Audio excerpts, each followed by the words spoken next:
ಊರಿಗೆ ಬರೋದ ಖುಷಿ ರೀ, ಆದ್ರ ಊರ್ ಬಿಟ್ಟು ಮತ್ ವಿದೇಶಕ್ಕೆ ಹೋಗೋದೈತ್ಲ ಅದು ನೋವು ಅಷ್ಟೇ ಅಲ್ಲ, ಒಂದ್ ಶಿಕ್ಷೆ ಇದ್ದಂಗದ. ಟಿಕೆಟ್ ಬುಕ್ ಆಗಿರತಿ, ಬ್ಯಾಗ್ ರೆಡಿ ಆಗಿರತಿ, ಆದ್ರ ಮನಸ್ ಮಾತ್ರ ಹೋಗಾಕ ಮನಸ್ಸೇ ಇರಂಗಿಲ್ರಿ, ರೆಡಿನೇ ಇರಂಗಿಲ್ಲ ಒಟ್ಟ. ಮತ್ ಇನ್ನೊಂದ್ ವಿಷಯಕ್ಕೆ ಬಂದ್ರ ರಜೆ ಸಿಕ್ಕಾಗ ಎಷ್ಟು ಖುಷಿಯಿಂದ ಊರಿಗೆ ಬಂದಿರ್ತೇವಿ. ಅಮ್ಮನ ಕೈ ಊಟ, ಅಪ್ಪನ ಮಾತುಗಳ, ಸ್ನೇಹಿತರ ಜೊತೆ ಮೋಜು ಮಸ್ತಿ ಇವೆಲ್ಲ ನೋಡಿದಾಗ ಜೀವನ ಇಷ್ಟ ಸಾಕು ಅನಿಸ್ಬಿಡತ್ತೆ. ಆದ್ರ ದಿನಗಳು ತುಂಬಾ ಬೇಗ ಓಡ್ತಾವ್ರಿ. ನಿನ್ನೆ ಬಂದಂಗ ಅನ್ಸೋದ್ರೊಳಗ ಮತ್ತೆ ಹೋಗೋ ದಿನಗಳ ಬಂದ ಬಿಡ್ತಾವ. ಬ್ಯಾಗ್ ಪ್ಯಾಕ್ ಮಾಡ್ತಾ ಇದ್ದಂಗ ಅಮ್ಮ ಸುಮ್ಮನೆ ನೋಡ್ತಿತ್ತಲ್ರಿ, ಏನು ಹೇಳಂಗಿಲ್ಲ. ಆದ್ರ ಅವಳ ಕಣ್ಣೊಳಗ ಕಾಣೋ ನೋವು ಸಾಕ್ರಿ.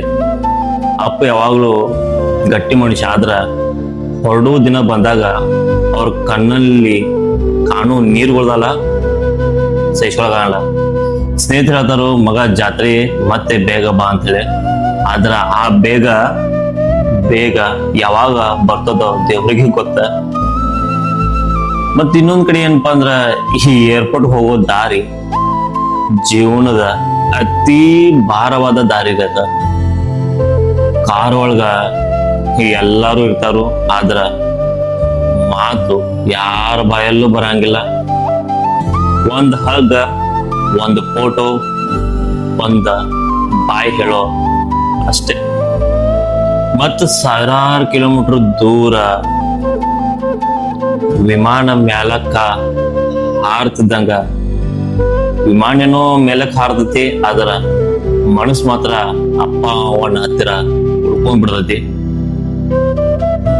ವಿದೇಶದ ಜೀವನ ಅಂದ್ರ ಬರೀ ಹಣ ಸಂಪಾದನೆ ಮಾತ್ರ ಅಲ್ರಿ, ಪ್ರತಿ ದಿನ ನಮ್ಮವ್ರ ನೆನಪಿನಲ್ಲಿ ಬದುಕೋದು ಅಂತಾನೆ ಹೇಳ್ಬೋದು.